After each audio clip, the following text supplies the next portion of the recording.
भाई केकेआर का तो हुआ कंप्लीट डोमिनेंस इस मैच में। एक तरफा, चाहे वो बैटिंग हो चाहे वो परफॉर्मेंस उनकी बॉलिंग में हो। और वेंकटेश अय्यर ने प्रूव कर दिया है कि क्यों उनको इतना हाईली रेट करती है केकेआर की मैनेजमेंट। मतलब उनके नाम का तूफान आया स्टार्टिंग में, वो जैसे फंस रहे थे। सबको लग रहा था कि केकेआर ने इन पे पैसा बहुत ज़्यादा वेस्ट किया है, जो कि उनके ऑनर ऑक्शन के बाद बोल रहे थे कि वेंकटेश को अगर हम टीम में नहीं लेंगे तो हमें बहुत ज़्यादा अफसोस होगा। और उन्होंने इतने ज़्यादा पैसे लगाकर वेंकटेश अय्यर को लिया और सिंपली उन्होंने अपनी वर्थ प्रूफ की है। पिछली बार भी वो हैदराबाद के खिलाफ फॉर्म में आए थे और इस बार भी उन्होंने हैदराबाद के खिलाफ एक तूफ़ानी पारी खेली है। पैट कमिंस का तो उन्होंने जीना जैसे कि दुश्वार कर दिया, हराम कर दिया। मतलब पैट कमिंस लिटरली रो रहे होंगे कि भाई मुझे बख्श दो, मुझे जाने दो। हालांकि पैट कमिंस अक्सर महंगे साबित होते हैं और आज के मैच में भी वो साबित रहे, पर पावर प्ले में वो विकेट लेने में सफल रहे। तो आज के मैच के बारे में हम बात करते हैं, जो कि आज था आईपीएल का मैच नंबर 15, जो कि था केकेआर वर्सेस सनराइजर्स हैदराबाद, और ये था ईडन गार्डन में। और जैसा कि हमें एक्सपेक्टेड था, ईडन गार्डन एक हाई स्कोरिंग वेन्यू हमेशा से ही रहा है। यहाँ पे अगर आपकी बैटिंग और बॉलिंग आप अपने हिसाब से डील कर सकते हो। जैसे कि आपने देखा कि एक टीम कोलकाता नाइट राइडर्स ने बैटिंग के बदौलत जब हैदराबाद की बॉलिंग खराब थी तो उसको उन्होंने 200 रन मार दिया। और सामने खुद बॉलिंग करके अपनी दमदार बॉलिंग परफॉर्मेंसेस के दम पे उन्होंने उसी टीम को 120 में रोक दिया, जिसकी टीम को हम सबसे ज़्यादा डिस्ट्रक्टिव समझ रहे थे। लेकिन डिस्ट्रक्टिव छोड़ो, अब 3 गेम लगातार हो गए, लगातार उनका टॉप ऑर्डर कंटिन्यूस बेसिस पे फेल हुआ है।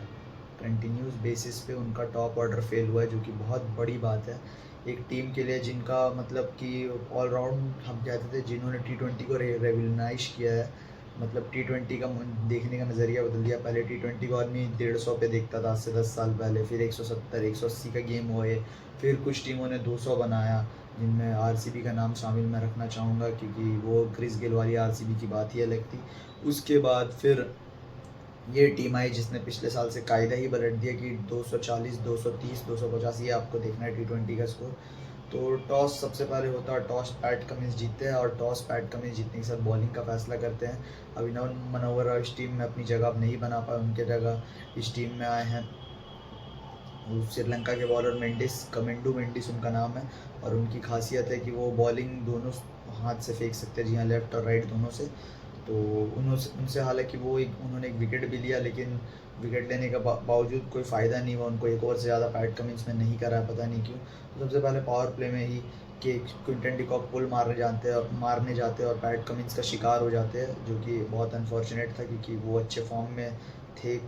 2 गेम पहले मुंबई और इस गेम के पहले वाले मैच में उन्होंने ऑलमोस्ट सेंचुरी स्कोर कर ही दी थी, पर नेवर दिलेस।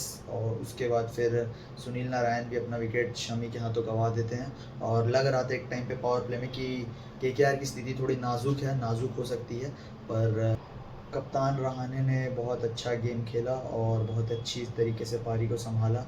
और रघुवंशी ने भी उनका खूब साथ दिया, उन्होंने भी दिखाया कि केकेआर की मैनेजमेंट उनको क्यों इतना हाईली रेट करती है। अच्छा 50 उनसे, लेकिन 50 के बाद वो तुरंत आउट हो गए। अनफॉर्चुनेट था कि वो अपनी इस इनिंग को लंबा नहीं कर पाए, उनको लंबा करना चाहिए था, लेकिन कोई बात नहीं, उन्होंने अपना काम किया। क्योंकि केकेआर की लाइनअप ही ऐसी है, इतनी लंबी बैटिंग है। जिस टीम में 9 नंबर में रमनदीप जैसे बल्लेबाज आए बैटिंग करने, उसकी आप बैटिंग की गहराई खुद समझ सकते हैं। उसके बाद तो रिंकू अय्यर, रसल और रमनदीप जैसे डिस्ट्रक्टिव बैट्समैन को आना था, तो उन्होंने अपना काम बखूबी किया। स्टार्टिंग में उन्होंने विकेट बचा के कप्तान रहाणे का साथ दिया, लेकिन कप्तान रहाणे से मुझे यही शिकायत है कि बहुत फूलिश तरीके से वो आउट हुए हैं। मतलब इसकी कोई ज़रूरत नहीं थी रिवर्स स्वीप खेलने की। आप अपने क्लासिकल शॉट, अपने पिकअप शॉट खेलने के लिए बहुत ज़्यादा मशहूर है, अपने पुल खेलने के लिए आप मशहूर है, ड्राइव खेलने के लिए मशहूर है, तो आपको ये रिवर्स वगैरह शोभा नहीं देता। आप रघुवंशी के देखा देखी मत करो। आप जेन बोल्ड के प्लेयर हो, अब जेन गोल्ड नहीं, आप जेन गोल्ड के प्लेयर हो, आप जेन बोल्ड मत बनो। और रिवर्स आपको नहीं खेलना था, बहुत ही ख़राब शॉट उनसे, और इसकी उम्मीद हम उनसे नहीं करते, पर वो उन्होंने अपना विकेट खोया। उसके बाद फिर उसके तुरंत बाद ही रघुवंशी भी कमेंडू का शिकार हो जाते हैं, कमेंडू मेंडिस की गेंद का। और उसके बाद फिर थोड़ा वेंकटेश अय्यर आते हैं और रिंकू सिंह आते हैं, वो लोग थोड़ा पारी को चलाते हैं।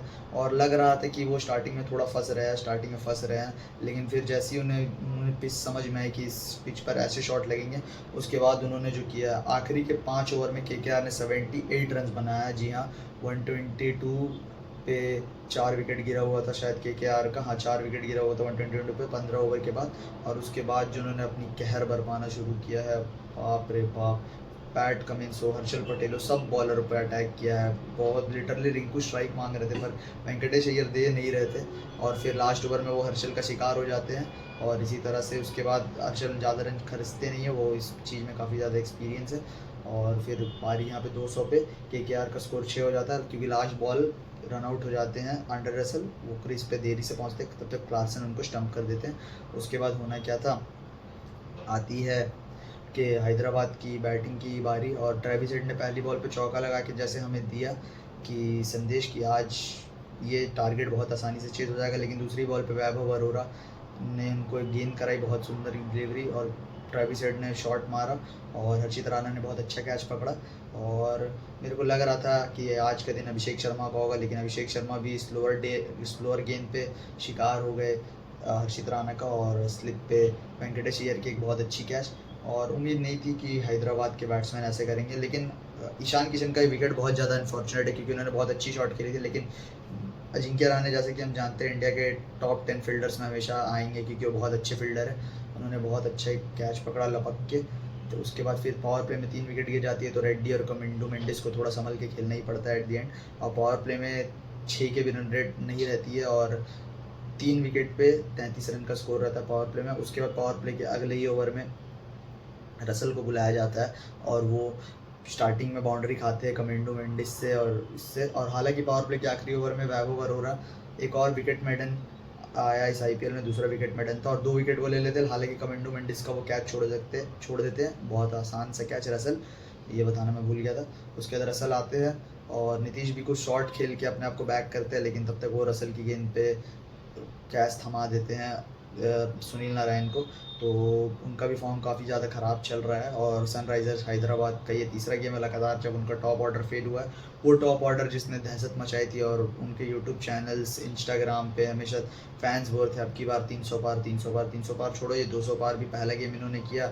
इन्होंने ट्रेलर दिखाया कि ये पिक्चर तो बहुत ज़बरदस्त होने वाली है, पर पिक्चर तो अभी तक तो ख़राब निकल रही है, अभी तक तो पिक्चर का स्टार्टिंग फेज़ बहुत ज़्यादा ख़राब चल रहा है। उसके बाद फिर कमिंडो मेंडिस और रेड्डी के आउट होने के बाद, ईशान किशन और रेड्डी के आउट होने के बाद 4 विकेट गिर जाता है। तो कमिंडो मेंडिस और क्लार्सन थोड़ी देर विकेट बचा के पार्टनरशिप बनाने की कोशिश करते हैं, लेकिन फिर सुनील नारायण की फिरकी का शिकार कमिंडो मेंडिस हो जाते हैं, और कमिंडो मेंडिस भी कुछ उतना खास इम्पैक्ट डाल नहीं पाए इस गेम में। अनिकेत आते हैं, अनिकेत ने स्टार्टिंग में 1-2 स्ट्रोक खेले, एक चौका मारा, उसके बाद वो भी हड़बड़ा जाते हैं और अपने कैच थमा बैठते हैं। और फिर उसके बाद तो एक के बाद एक वरुण चक्रवर्ती ने कहर बरपाया, और जाते जाते वैभव अरोरा ने भी एक और विकेट लिया। तो बहुत अच्छी परफॉर्मेंस है कोलकाता नाइट राइडर्स से, एकदम कंप्लीट एज अ यूनिट उनकी परफॉर्मेंस आई है। ऐसा नहीं कि एक ब्रिलियंस के चक्कर में वो मैच जीते या एक इंडिविजुअल या 2 इंडिविजुअल के चलते, पूरी टीम की परफॉर्मेंस आई है। चाहे वो हर्षित राणा ले लो, बॉलिंग में वैभव अरोरा, वरुण चक्रवर्ती, सुनील नारायण, इवन बैटिंग में वेंकटेश अय्यर, जो कि जिनके फॉर्म पे कई ज़्यादा सवाल उठ रहे थे, उनकी फॉर्म भी वापस आ चुकी है। तो मज़ा आने वाला है इस सीज़न में, और ईडन गार्डन में उन्होंने प्रूव कर दिया। और ऐसे भी सनराइजर्स हैदराबाद के विरुद्ध उनका पल्ला हमेशा भारी रहता है केकेआर का, और आज उन्होंने साबित कर दिया क्यों। पिछले सीज़न उन्होंने यहाँ पे इन्हें फाइनल में हराया था, ईडन गार्डन में हराया था, और फिर ईडन गार्डन में हरा चुके हैं वो। तो बहुत अच्छा, बहुत ये रहा। और सनराइजर्स हैदराबाद की हिस्ट्री का ये उनका सबसे बड़ा हार है, ये भी, हाँ फैक्ट, ये भी रिकॉर्ड है। इससे बड़े मार्जिन से वो इससे पहले कभी नहीं हारे, तो ये सबसे बड़ी हार है। जिस टीम को इतना हाइप किया जा रहा था, उस टीम की ये शर्मनाक परफॉर्मेंस जारी रही है। आईपीएल में लगातार तीसरा गेम ये हार चुके हैं। तो देखते हैं अब आगे क्या होता है, क्यूटी काव्या जी क्या करती है अपने टीम के साथ, और टीम में कुछ बदलाव आता है कि नहीं देखते हैं। क्योंकि अगर आप खेलते रहो और आपका टॉप ऑर्डर फॉर्म में नहीं आया, तो आपका सीज़न ऑलरेडी ओवर है, क्योंकि आप तो स्टार्टिंग के 3-4 प्लेयरों पे इतने ज़्यादा डिपेंडेड हो, अभिषेक शर्मा, ट्रेविस हेड, और उसके बाद आपका हेनरिक क्लार्सन, ईशान किशन की वापसी ऐसी हुई थी जैसे कि उनका रिडेम्पशन सीज़न है, पर रिडेम्पशन तो नहीं हो पा रहा है अभी तक। 3 गेम में वो लगातार लो स्कोर पे आउट होते रहे। पहला गेम हालांकि उन्होंने सेंचुरी बना दी इस आईपीएल की, अब 1 और इकलौती सेंचुरी हो, तो देखते हैं। और कल का मैच है लखनऊ वर्सेस मुंबई, जो कि लखनऊ स्टेडियम में। जैसा कि आपने देखा था कि लखनऊ का भी स्टेडियम कुछ इसी प्रकार है कि बॉल स्विंग होगा, और बहुत ज़्यादा इस पर आपको क्रिकेटिंग शॉट्स खेलने की ज़रूरत है। अगर आपकी बैटिंग अच्छी रही तो आप 16 ओवर में ही मैच को चेस कर सकते हो, जैसे पंजाब ने करके दिखा। और आपकी बॉलिंग अच्छी रही तो आप इतने बड़े भारी भरकम बैटिंग लाइनअप को भी 170-175 तक रोक सकते हो। ये भी हमें पंजाब ने पिछले गेम में दिखाया। तो चलिए देखते हैं कल क्या होता है। कल का मैच देखने में और मज़ा आएगा, क्योंकि कल 2 धुरंधरों के बीच मैच है। होप करता हूँ कि कल रोहित शर्मा के बैट से रन आ जाए तो मज़ा ही आ जाएगा, क्योंकि आफ्टर ऑल कैप्टन को रन बनाना बहुत ज़्यादा ज़रूरी है। भाई पांड्या की बात नहीं कर रहा हूँ, रोहित शर्मा की बात कर रहा हूँ। अल्टीमेटली वही हमारे मेन कैप्टन है, इंडिया के कैप्टन। तो अगर वो फॉर्म में आ जाए और उनकी बैटिंग देखने को मिले तो मज़ा ही आ जाएगा। तो देखते हैं, होप फॉर द बेस्ट। कल की मैं प्रेडिक्शन करना नहीं चाहूँगा, क्योंकि आज मैंने बोला था कि अभिषेक शर्मा, मुझे लग रहा है अभिषेक शर्मा का दिन होगा, पर वो नहीं हुआ। वेंकटेश अय्यर का उल्टा दिन हो गया। तो कहीं कल ऐसा ना कि कल ऋषभ पंत का दिन हो, पर मैं कुछ ऐसे प्रेडिक्शन करने वाला नहीं हूँ। कल आपसे मिलता हूँ मैच के बाद। तो चैनल पे नए हो तो चैनल को सब्सक्राइब करें, वीडियो को लाइक करें, शेयर करें, और मैं आपसे मिलता हूँ अगली वीडियो में। Till then, peace out.